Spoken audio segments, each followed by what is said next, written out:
बिस्मिल्लाहिर्रहमानिर्रहीम। Akhtar moral stories में खुशामदीद कहती हूँ। ओनासिस एक यूनानी ताजिर था। दुनिया की सबसे बड़ी जहाज रानी कंपनी का मालिक था। जैतून का कारोबार करता था। इसे दुनिया के अमीर तरीन शख्स का एजाज हासिल था। इसको एक अजीब बीमारी लगी थी जिसकी वजह से इसके असाब जवाब दे गए थे।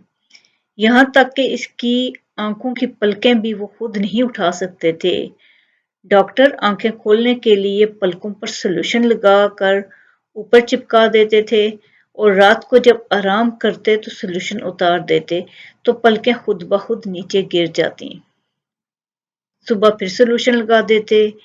एक दिन इससे सबसे बड़ी इसकी ख्वाहिश पूछी गई तो इसने कहा कि सिर्फ एक बार अपनी पलकें खुद उठा सकूं, चाहे इस पर मेरी सारी ही दौलत क्यों न खर्च आ जाए।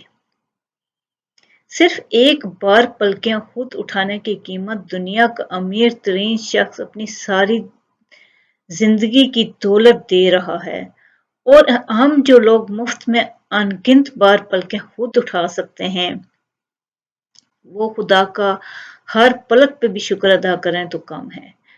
दिल एक खुदकार मशीन की तरह बगैर किसी चार्जेस के दिन में 1,03,680 मरतबा धड़कता है। आंखें 1,10,00,000 रंग देख सकती हैं। जुबान, कान, नाक, होंठ, दांत, आंखें, पाँव, जिगर, मैदा, दिमाग, फेफड़े, पूरे जिस्म के हर अज़ा खुद ब खुद ऑटोमेटिक काम करते हैं। ये अल्लाह है जो इतने साल से बंदे को के हर सिस्टम को चला रहा है, उसे उठा रहा है, बिठा रहा है, सुला रहा है, दुनिया की हर नेमत दे रहा है, खिला पिला रहा है। तो फिर क्यों उसका शुक्र नहीं करते हर कदम पे? उसके दर पे जाके एहसान उसका ममनून नहीं हो जाते। इसीलिए तो अल्लाह पाक सूरह मोमिनून में आयत 78 में इरशाद फरमाते हैं, और अल्लाह की ज़ात वो है जिसने बनाए तुम्हारे लिए कान, आंखें, दिल, लेकिन तुम बहुत कम शुक्र अदा करते हो। कि इंसान अपने रब की किसी नेमत का शुक्र अदा नहीं कर सकता। अगर वो किसी भी नेमत का शुक्र अदा करना चाहे तो कम है।